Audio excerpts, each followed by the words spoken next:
Assalamualaikum warahmatullahi wabarakatuh. Di tugas akhir ini kita akan membahas tentang apa pengaruh kualitas produk, harga, dan promosi terhadap tingkat penjualan dari Kopi Sobat.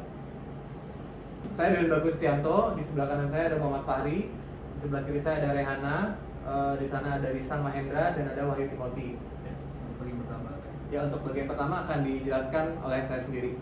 Oke, berdasarkan pusat data dan sistem informasi pertanian Kementerian Pertanian, konsumsi kopi nasional pada 2016 mencapai di angka 250.000 menjadi 276.000 ton. Hal tersebut membuktikan bahwa adanya kenaikan atau pertumbuhan dari konsumsi kopi yang mencapai angka 10,54%. Konsumsi kopi Indonesia sepanjang periode 2016 sampai 2021 diprediksi terus tumbuh hingga rata-rata 8,22% per tahun. Pada 2001, pasokan kopi diprediksi mencapai 795.000 ton dengan konsumsi 370.000 ton sehingga surplus menjadi 425.000 ton. Nah, di sebelah sini ada diagram kenaikan tentang konsumsi kopi nasional tahun 2016 sampai 2021. Nah, di sini kita mau ngebahas tentang bagaimana cara kopi sobat dapat mengikuti perkembangan atau pertumbuhan konsumsi kopi di Indonesia. Selanjutnya di sini akan ada rumusan masalah apa yang sebenarnya kita coba concern untuk diangkat. Pertama adalah dari overall penurunan tingkat penjualan kopi di Kopi Sobat. Yang kita tahu di beberapa teori dan rujukan kita itu ada dua. Pertama ada faktor internal dan kedua ada faktor eksternal. Yang pertama kita coba mengangkat untuk kualitas produk dan harga, serta untuk faktor eksternal yang kita coba angkat adalah faktor promosi. Kenapa? Karena kami rasa ini adalah dua faktor yang dapat di-adjust dan juga impact-nya lumayan dirasakan dengan kondisi Kopi Sobat yang sedang ada di sekarang ini. Kenapa ini kedua faktor ini penting? Karena nanti kita akan mencoba juga untuk melihat faktor before after-nya dari internal dan eksternal ini. Apakah memang dua faktor ini saling berkaitan ataupun tidak berkaitan. Lalu dari situ juga akan ada beberapa cara dan teknis untuk perhitungannya yang nanti akan disampaikan langsung oleh teman saya. Selanjutnya. Oke, setelah tadi dijelasin tentang rumusan masalahnya, pada intinya kelompok kami ingin melihat bagaimana pengaruh dari kualitas produk, harga, hingga aktivitas promosi untuk meningkatkan penjualan Kopi Sobat itu sendiri.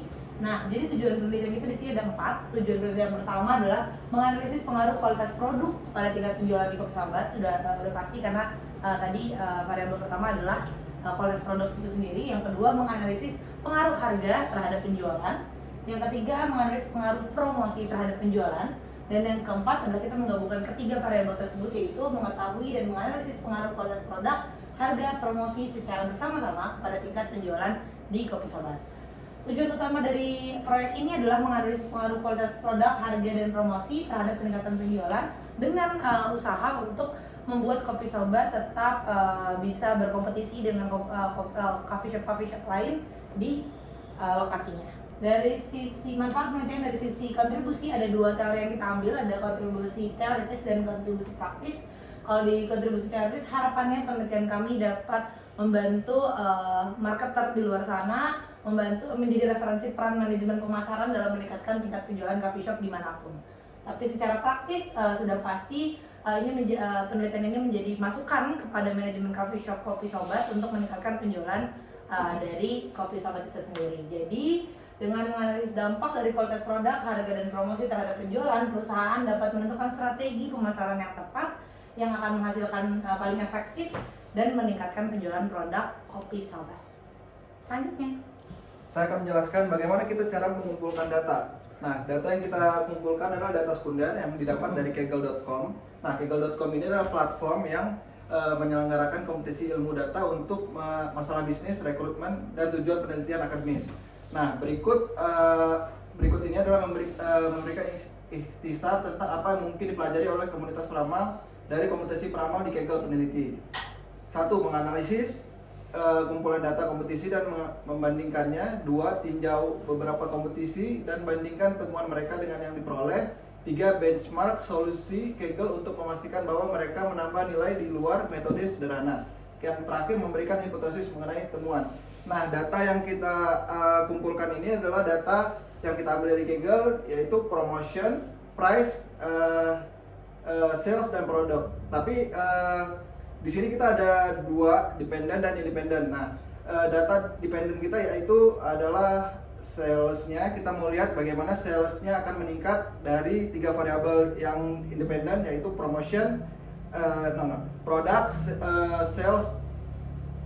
product, price, dan promotion.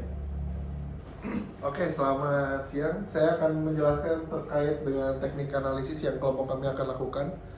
Jadi, data search query berformat .csv dan kita akan olah menggunakan aplikasi RStudio yang berbasis R. Yang data yang sudah didapatkan dituliskan di dalam GUI yang sudah disediakan dengan ggplot2 dan base R. Untuk pengambilan data di kaggle.com, kita akan mendapatkan data yang valid yang pernah dilakukan oleh peneliti sebelumnya, dan data tersebut akan kita olah melalui aplikasi R. Sebelum data set diolah, jarak antar data harus diseragamkan terlebih dahulu agar hasil perhitungan menjadi stabil. Penyeragaman jarak data tersebut disebut penyeragaman jarak data disebut dengan normalisasi. Hasil dari normalisasi adalah jarak data yang berkisar antara 0 sampai dengan 1. Dan ini dilakukan kepada semua atribut yang akan digunakan pada kasus klasterisasi. Dan selanjutnya akan divisualisasikan dalam bentuk plot maupun grafik dengan memasuki query yang diinginkan. Kita juga akan melakukan cluster analisis untuk mengkelompokkan variabel-variabel yang akan menjadi satu cluster maupun ke cluster yang berbeda. Next. Untuk teknik analisis sendiri, kita di bagian analisis deskriptif kita akan melakukan 2 deskripsi responden dan deskripsi variabel. Lalu secara model pengukuran kita akan melakukan uji validitas dan uji reliabilitas. Dan model struktural kita akan menggunakan path coefficient, evaluasi nilai R-square, goodness of fit, dan Q-square predictive of relevance. Udah? Oke, ayo. Jadi yang tadi adalah presentasi dari kelompok kami untuk mencari tahu pengaruh dari kualitas barang atau produk, harga, dan promosi ke penjualan di Kopi Sobat. Harapannya penelitian ini berjalan dengan lancar dengan teknik analisis yang tadi sudah disampaikan, teknik pengumpulan data yang sudah disampaikan, hingga kita bisa membagikan hasilnya nanti untuk para marketer di luar sana yang sedang mengembangkan coffee shopnya mereka dan akan berguna untuk Kopi Sobat sendiri. Kurang lebihnya mohon maaf. Terima kasih dari kami. Wassalamualaikum warahmatullahi wabarakatuh.